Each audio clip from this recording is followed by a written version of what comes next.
IPL 2025 అయిపోయింది and finals లో RCB cup గెలిచింది. ఆఫ్టర్ 18 ఇయర్స్ తర్వాత ఆర్సీబీ ఛాంపియన్స్ అయ్యారు. చాలా సెలబ్రేషన్స్ చేసుకున్నారు అండ్ ఎస్పెషల్లీ మన విరాట్ కోహ్లీ కప్ లిఫ్ట్ చేయడం కానీ అలా చాలా హ్యాపీగా అనిపించింది నాకు కూడా.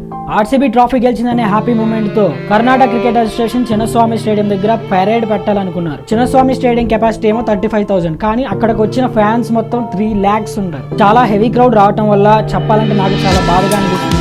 స్టాంపేడ్ జరిగింది అండ్ 11 youth చనిపోయారు. దేనికైనా విలువ కట్టొచ్చు కానీ ప్రాణాలకి విలువ కట్టలేము.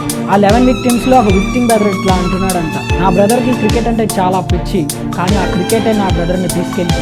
ఇంకో విక్టిమ్ వాళ్ళ మదర్ ఏమో తనకు ఆర్సీబీ అంటే చాలా ఇష్టం, చాలా ప్రేమ, కానీ ఆర్సీబీ జెర్సీ మీదే తన లాస్ట్ మూమెంట్స్ జరిగాయి. ఇలా చాలా మంది ఆ విక్టిమ్స్ వల్ల అమ్మా నాన్న కానీ సిస్టర్ ఆర్ బ్రదర్ కానీ చాలా బాధపడుతున్నారు ఈ ఇన్సిడెంట్ వల్ల. అక్కడ హెల్ప్ చేయడానికి కూడా ఎవరు లేరంట అండ్ సిపిఆర్ ఇవ్వడానికి కూడా అసలు ఛాన్సే లేదంట. ఇన్సిడెంట్ పైన కర్ణాటక సీఎం కూడా రెస్పాండ్ అయ్యారు. ప్రీవియస్లీ కూడా మనం చూసాం చాలా స్టాంపేడ్స్ అని, కానీ ఇట్లాంటి స్టాంపేడ్స్ జరగకుండా ఉండాలని అందరం కోరుకుందాం. అండ్ ఇప్పటికైనా ఇంత హెవీ క్రౌడ్ వచ్చినప్పుడు కావాల్సిన ప్రికాషన్స్ అండ్ ఇప్పుడు ఇలాంటి స్టాంపేడ్స్ జరగకుండా సేఫ్టీ మెజర్స్ ముందుగానే తీసుకోవాలని కోరుకుందాం. అండ్ ఇలాంటివి ఇన్సిడెంట్స్ ఇంకా టుక్ ప్లేస్ అవ్వకూడదు.